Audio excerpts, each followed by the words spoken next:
Hi, my name is Radia Perlman, and I'll talk to you a little bit about what my career's been like and hopefully raise enough interesting issues so there'll be interesting discussion at the end where you should feel free to ask me any questions whatsoever. So if people had asked me when I was young, what do you want to be when you grow up? I certainly wouldn't have said designing computer network protocols. It was just a totally random set of events that led me to where I am today. And I actually love how it turned out. So when people ask me for advice when they're agonizing over decisions, should I go to grad school or industry or which job should I take? I tell them, look, you'll never have enough. Don't worry about finding the thing you were born to do. You'll never have enough information to make a truly informed decision. That there's basically two types of people. Those that would be happy with either decision and those that would be unhappy with either decision. Another point is what exactly is an engineer? So there's a stereotype that from a young age, they always took things apart. I certainly never did that. There's a Dilbert cartoon that I've seen shown at a lot of industry events, which is very cute. The parents of young Dilbert bring them to a pediatrician because they're concerned that wherever they go, he's always taking things apart. And the pediatrician says, well, he's an engineer. And everyone laughs. And it's very cute. But it's actually really corrosive because it cements in everybody's mind that there's exactly one type of engineer.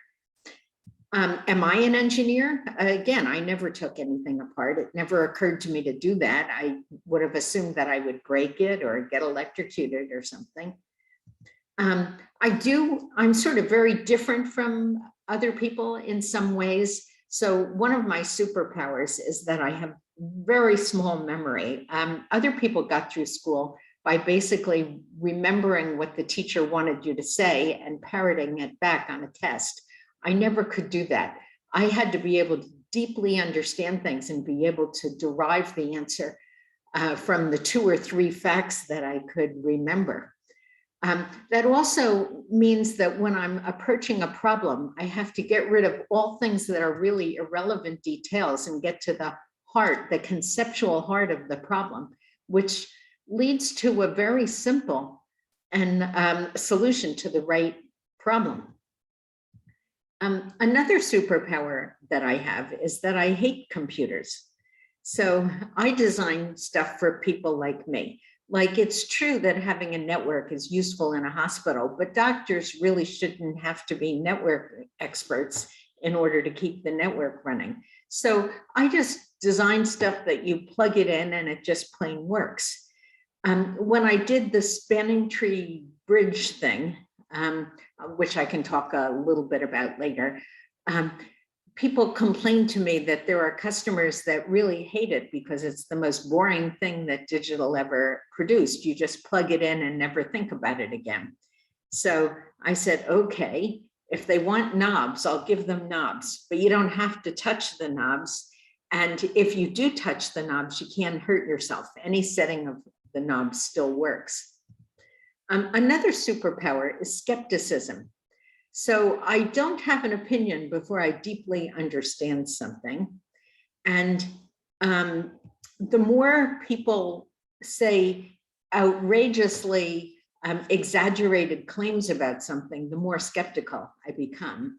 And when I do have an opinion, I still try to listen to people who disagree with me to find out if they're making sense at all. So I think this industry could use more people that hate computers. If engineers actually met some humans, they'd stop having programs ask questions like, do you want to display both the secure and insecure items? This is something that Windows would pop up all the time. I even know what it means and it still makes no sense. Also, I was once trying to install an email client and it asked me, do you want POP or IMAP? I happen to know they're both email standards. I never was interested in email standards. how would I know which one to choose? It turns out it was really important. I had to choose whichever the server spoke. How was I, as a human, supposed to know what protocol the server speaks? Can't the computers figure that out on their own? So the lesson from this is that an important aspect of diversity is different ways of thinking and different life experiences.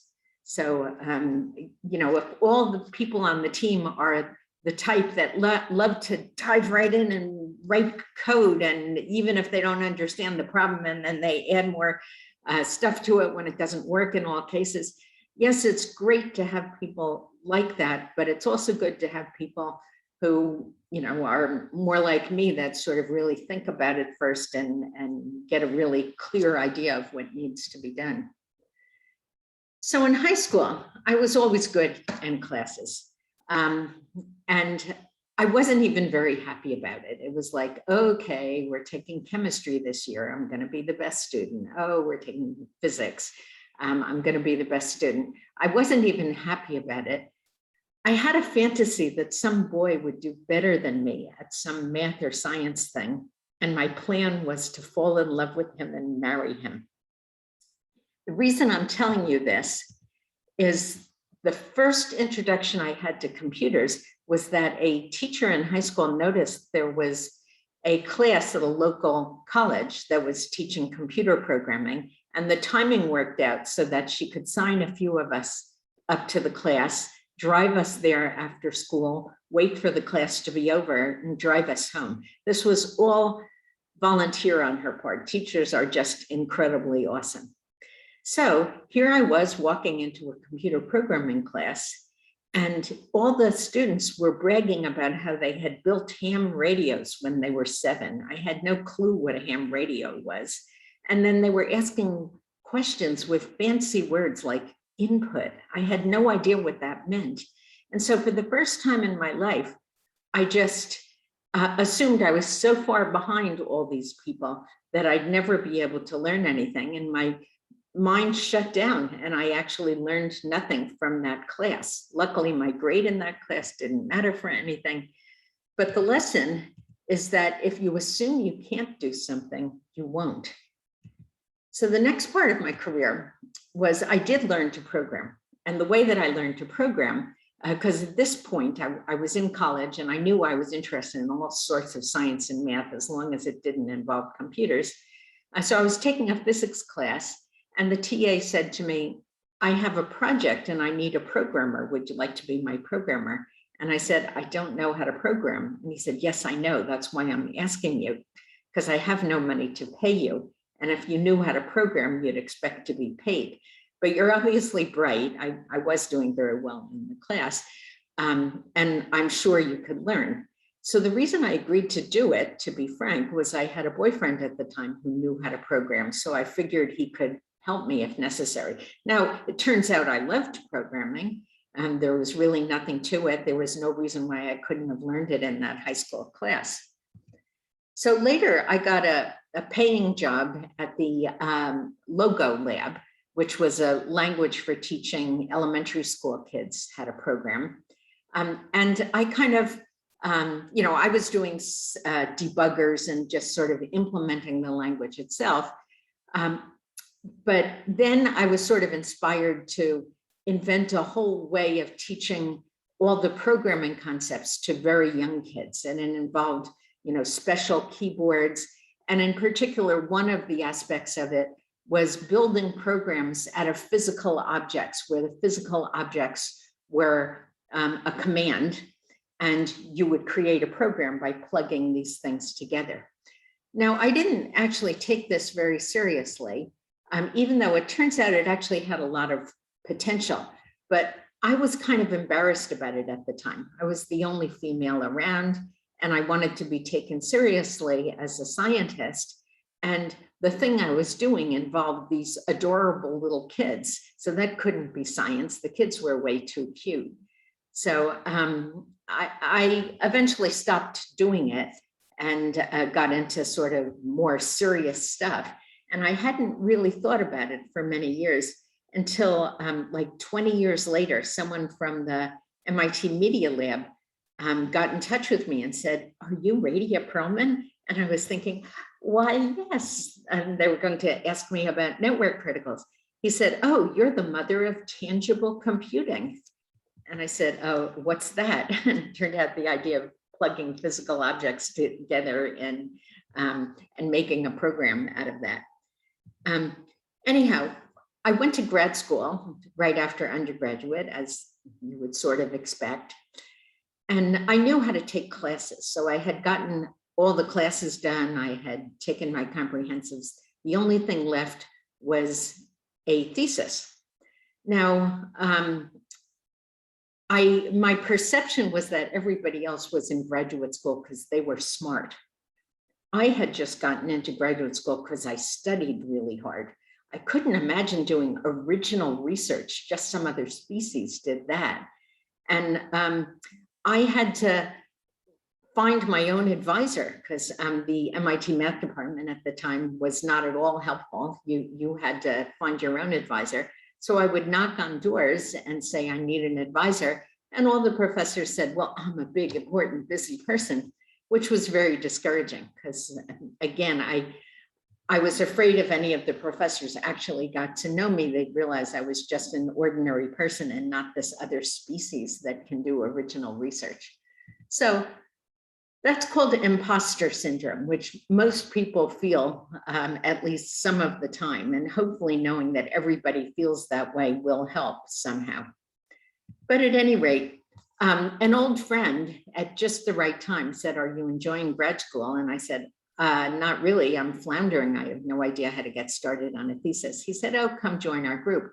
And it turned out to be designing routing protocols, which I just loved. A routing protocol is where you have a bunch of little computers that are all doing their piece of the problem based on local information, and it fits together like a beautiful symphony. I just loved that. But after doing that for a while, I happened to luck into exactly the right job at the right time, which was being the person to do that for Digital Equipment Corporation. And this was much better than having a job where you have to go to the standards bodies and politic and convince people and stuff. This was where it was my spec. And I did talk to the implementers and get their ideas and find out what they were willing to do and stuff. But it was, I just got to write the spec. So that was just the ideal job at the right place in the right time. So routing is where these computers called routers or bridges or switches, all the same thing. They exchange information with their neighbors and compute a forwarding table. The forwarding table tells it for each destination which port to forward something out. And when they get a packet, it's in an envelope that specifies who the destination is. So this box consults its forwarding table and decides which port to forward it on. So a quick overview of the kind of routing that I did. I call it link state routing because you talk about the state of your links and you tell the other routers what who's attached to you and what the cost of the link is. So here's a network. There are 7 nodes in the network. C is attached to G, and the 5 means that the cost of the link between C and G is 5. And usually a human is the one that configures the cost of these links. Each one of these nodes is responsible for generating what I call a link state packet, which says, I am C, I have 3 neighbors, B at a cost of 2, indeed it does, F at a cost of 2, and G at a cost of 5. Now that packet has to be distributed to all of the other nodes. So everyone will have this database that specifies the most recently generated link state packet from each of the other routers. And that is enough information if you have this database to draw a picture of the network and also to compute your forwarding table, which you do by calculating a tree of shortest paths from yourself to each of the other nodes.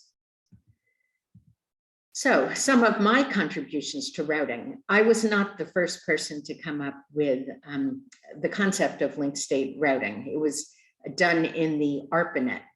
And so I looked at that and I said, oh, I would like to use that routing algorithm for DECnet. And after looking at it for a while, I realized there was a real serious problem with it. With a few mangled messages, the network would never work again.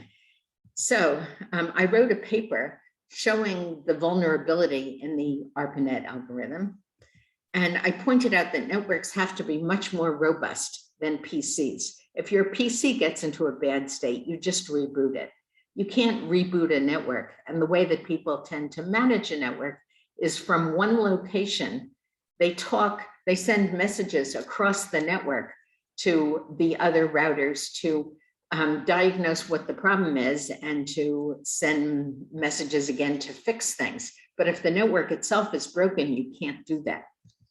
So the paper says that networks have to be self-stabilizing, meaning that once you have, some node, once you get rid of whatever node it is that's injecting bad data, or whichever node is sick and its memory is getting corrupted, the network should return to normal operation without people having to reboot it or anything.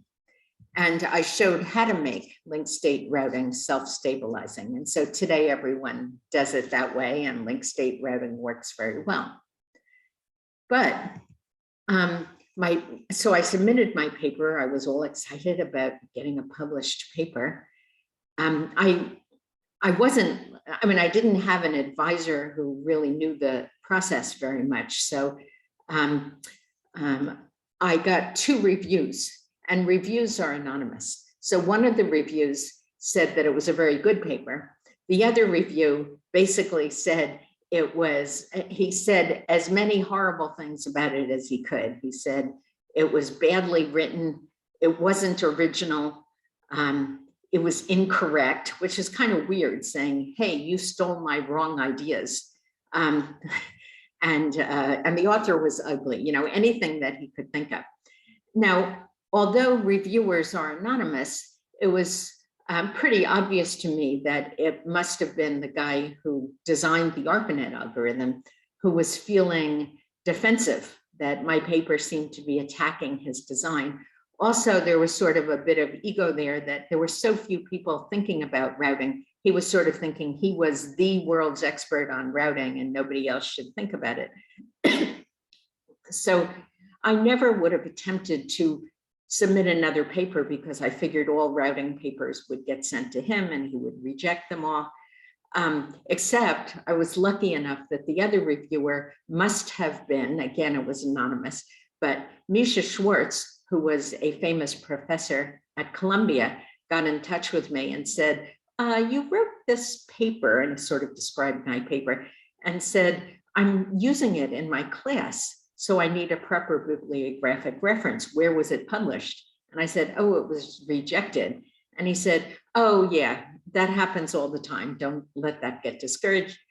Don't let that discourage you. Would you like it published in my journal, which was a far more prestigious place to get it published than where I had originally submitted it. So that was really cool.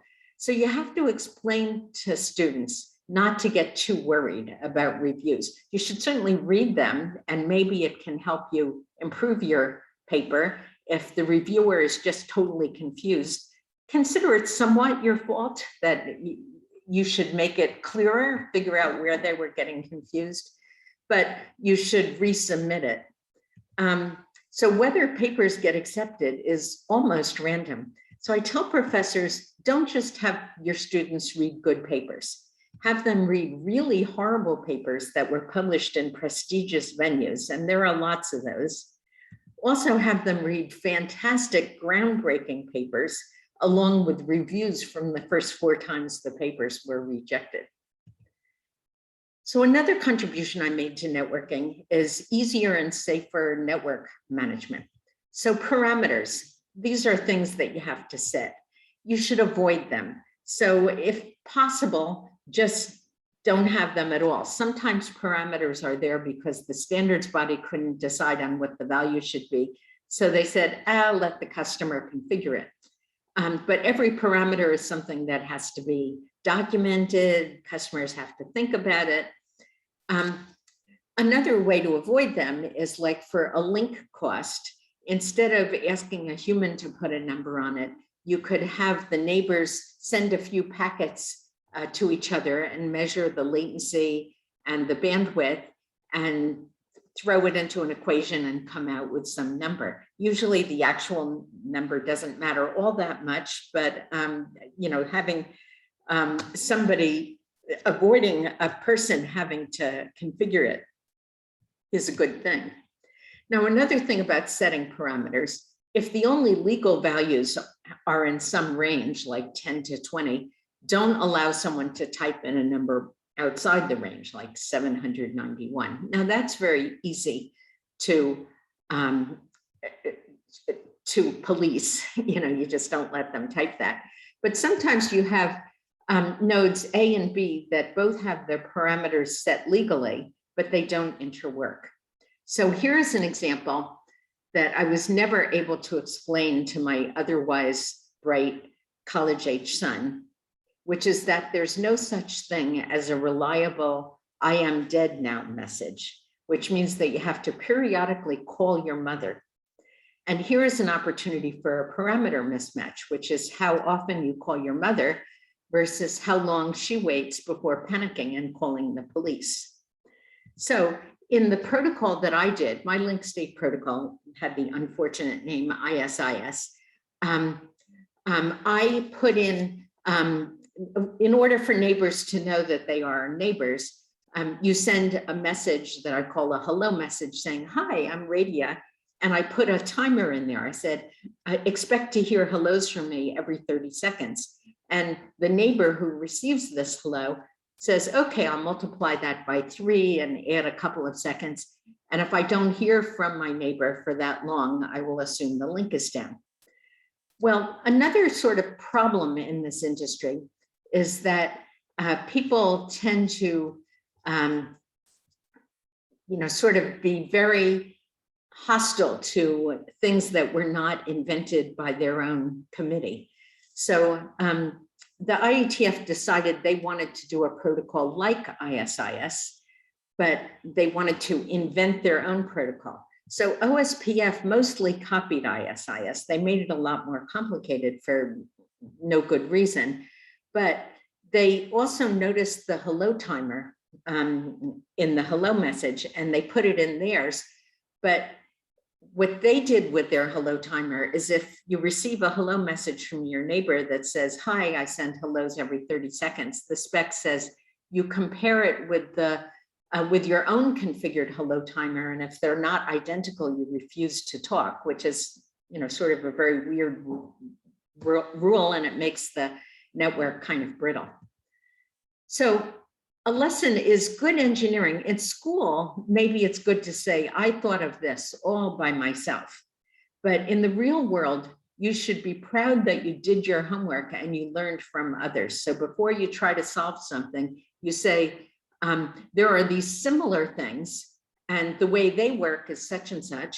And so I decided to do it slightly differently because I thought of this improvement, or this one doesn't work well in this case or something.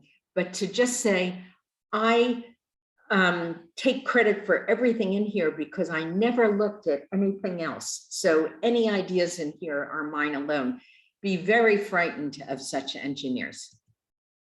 Now, other people, you know, they know me for the spanning tree, which is kind of ironic because I spent exactly 1 week on it, and I thought it was kind of the wrong thing to do, but it persists.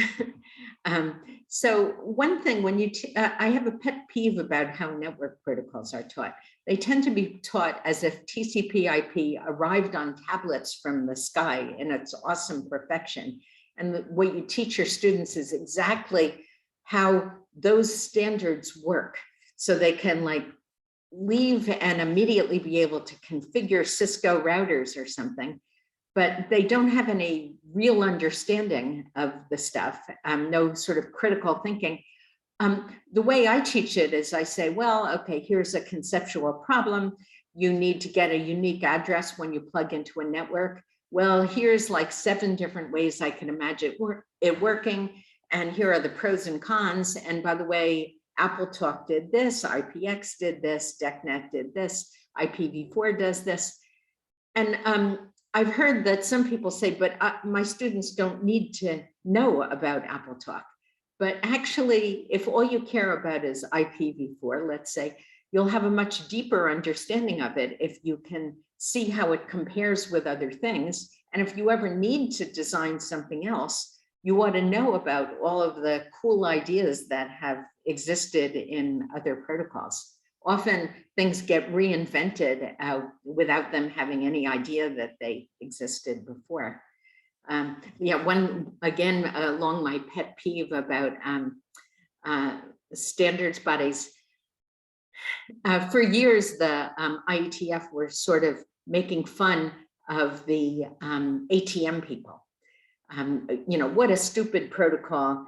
You know, those people are just, you know, really stupid. We're so brilliant. And then they invented MPLS, which is exactly the same as ATM. I don't know whether they realize that or not. But yeah, it's just not helpful to have an us versus them. You should understand when things are different, what really the pros and cons are.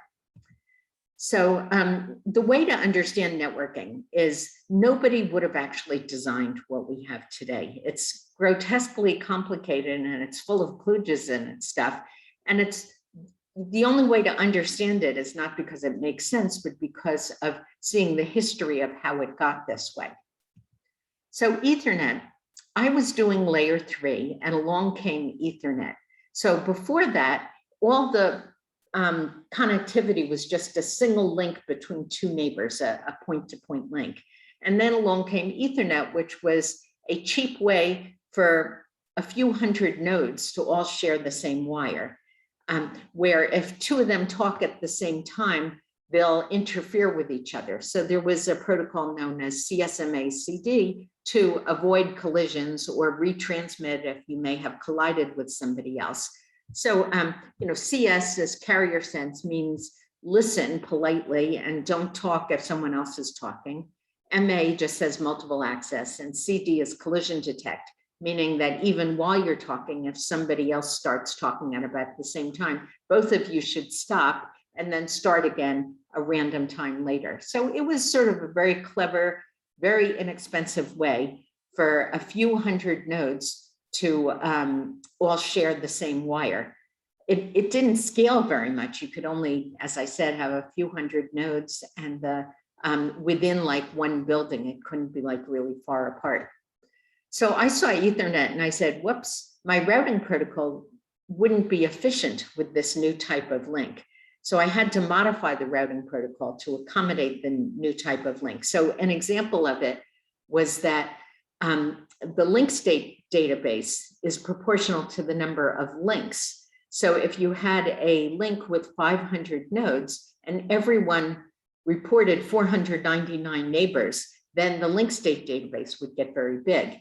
And so again, you know, a very simple thing that I did was I said, okay, it would be better to think of the Ethernet as having one extra node that I called a pseudonode, where everyone just reports a single link to the Ethernet itself, instead of a fully connected topology like that. So instead of n squared links, you have n plus 1 nodes and n links. But that was all I was thinking Ethernet was a new type of link.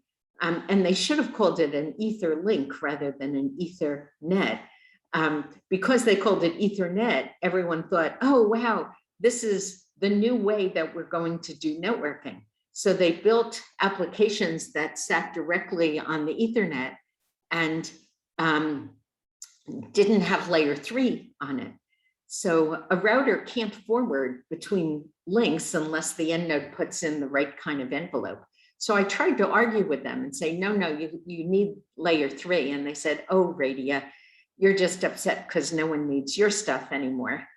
And I said, oh, but you may want to talk from one Ethernet to another. And they said, our customers would never want to do that.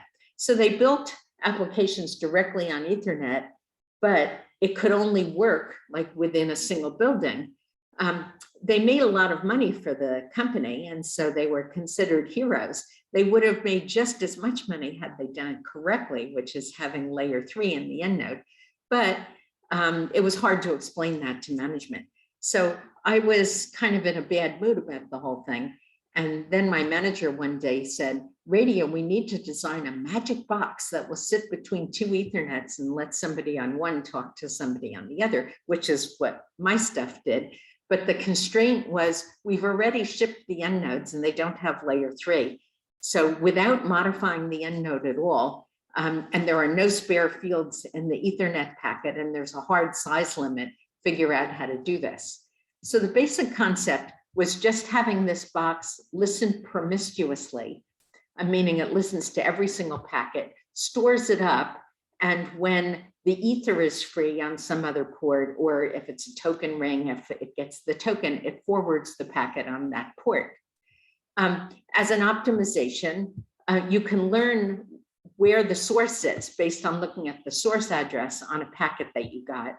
So if you receive a packet on this port, you look at the source address and say, oh, that's A. Then you look at the destination address. If the destination address is J, you have no idea where it is yet. You haven't learned J, so you have to forward it on both of those ports. So that was the basic concept, but it wouldn't work if there's loops. There's no hop count in the header like there would be in a layer 3 protocol to notice if a packet is just wandering around forever. And it wasn't because the Ethernet people didn't know about hop counts. It just never occurred to them that anyone would be forwarding based on the Ethernet packet. And I agree, you shouldn't be forwarding based on a packet that doesn't have a hop count. But not only if there were a loop would you have a packet going around forever, but you keep exponentially multiplying the number of copies of packets. So for instance, if you have a switch with 5 ports, when it receives one packet in, it will make 4 copies going out. So, you know, it's really kind of dangerous.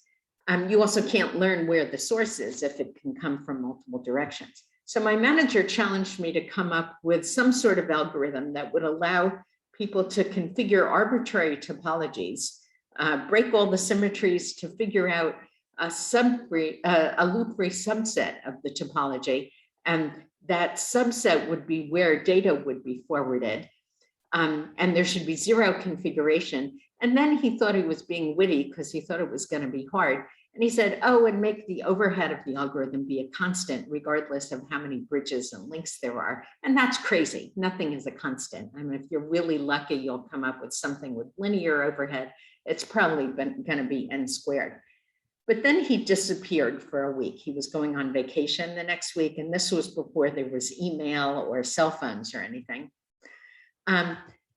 So that night, that Friday night, I realized, oh my goodness, it's trivial. And I know I could prove it worked. And furthermore, it had constant overhead. And the reason it has constant overhead is that if you're running the spanning tree algorithm, you have to remember the best spanning tree message you've heard on each of your ports. So you have one spanning tree message stored on each of your ports. If you receive data, you say, is this a spanning tree message? And if it is, you compare the spanning tree message you just got with the one that you have stored on that port. And there's a trivial comparison, and whichever one is better, you store that and you throw the other one away. Now, a spanning tree message is about 50 bytes. So if you have 7 ports, that means that it will cost 350 bytes to run the algorithm, no matter how many bridges and links are in the world. So I thought this was really cool. I was very excited. And so by Tuesday of the next week, I'd written the entire spec. It was about 25 pages long, including packet formats and stuff. Now, you know, it is an incredibly trivial algorithm.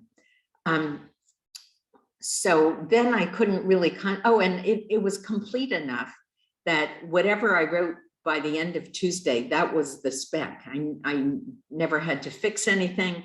The implementers got it working in just a couple months without asking me a single question. So meanwhile, I have the whole rest of the week where I couldn't concentrate on anything else because my boss wasn't around to show off to him. So what the spanning tree algorithm does is you just plug it together. These things are bridges. The only thing they need to know ahead of time is a unique ID. And bridges did have unique IDs because you have a unique ID for each Ethernet interface. So a bridge with 2 ports has 2 unique IDs. They just choose one as their unique ID. And other than that, you just plug it together and they run the spanning tree algorithm. And these are ports that, you know, a bridge like bridge 3 decides that he's not going to forward data to or from these dotted lines, but he will forward between the other 2 ports. But he'll still continue running the spanning tree algorithm on here in case the topology changes. So the way I spent the remainder of the week was working on the poem that goes along with the algorithm and is the abstract of the paper in which I published the algorithm. So the poem is called Algorhyme because every algorithm should have an algorhyme. So the poem is, I think that I shall never see a graph more lovely than a tree whose crucial property is loop-free connectivity, a tree which must be sure to span so packets can reach every LAN. First, the root must be selected. By ID, it is elected. Least cost paths from root are traced. In the tree, these paths are placed. A mesh is made by folks like me, then bridges find a spanning tree. So continuing my career path, for very weird reasons, 10 years after I dropped out, I went back to grad school and I did get a PhD, and I decided to go in computer science rather than math because I'd been doing computer stuff and never having taken any computer science classes. I was afraid that, oh gee, I would have forgotten everything that I knew. And well, yeah, first, my daughter, who was like 7 when I started grad school, was so proud of me. She had no idea what any of it meant. But we were in a playground in Cambridge, Massachusetts, and she found some other little girl to play with. And she said to the other girl, my mommy's going to get a PhD from MIT. And the other little girl said, my mommy already has one, which was true. She had a PhD in chemistry. We got to be friends.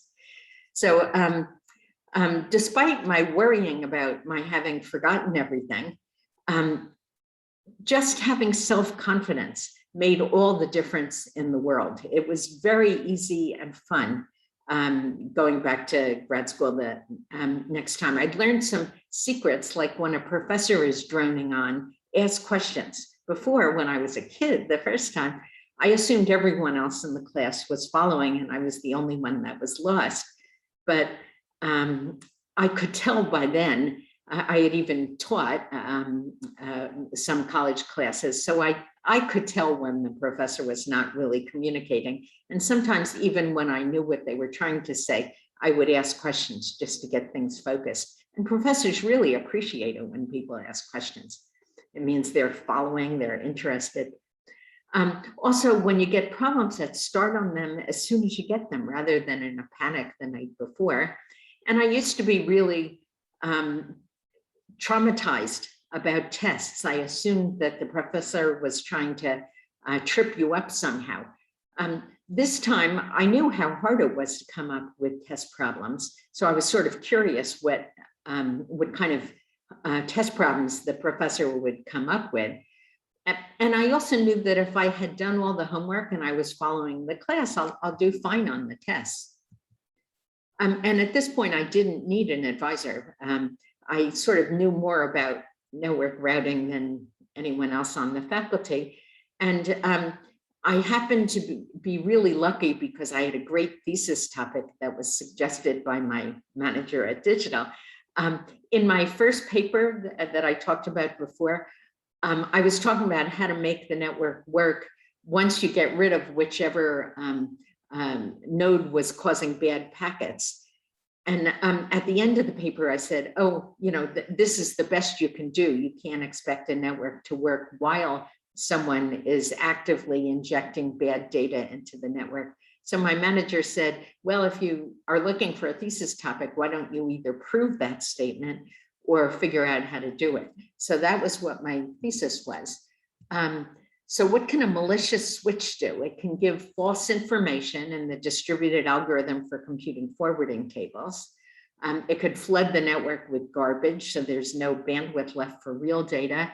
It can forward data in random directions, resetting the hop count, or it can do everything perfectly, but throw away traffic from one source. So if you tried to attack this problem of making the network still work, even with malicious switches, by trying to figure out who the malicious switch is, that would be very difficult, because if somebody is complaining about one of the switches, if the switch is working well for everybody else, should you believe the guy that's complaining?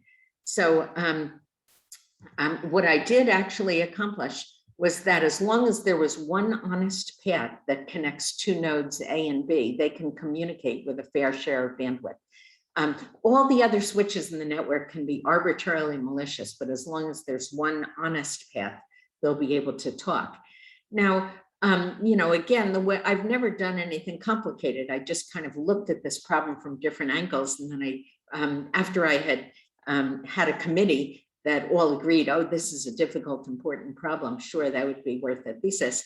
I was nervous that the solution was so straightforward that they wouldn't give me a thesis for it. So I asked a professor, is there any minimum length to a thesis? And he said, well, it either has to be long or good. So anyway, I did indeed get a thesis for that.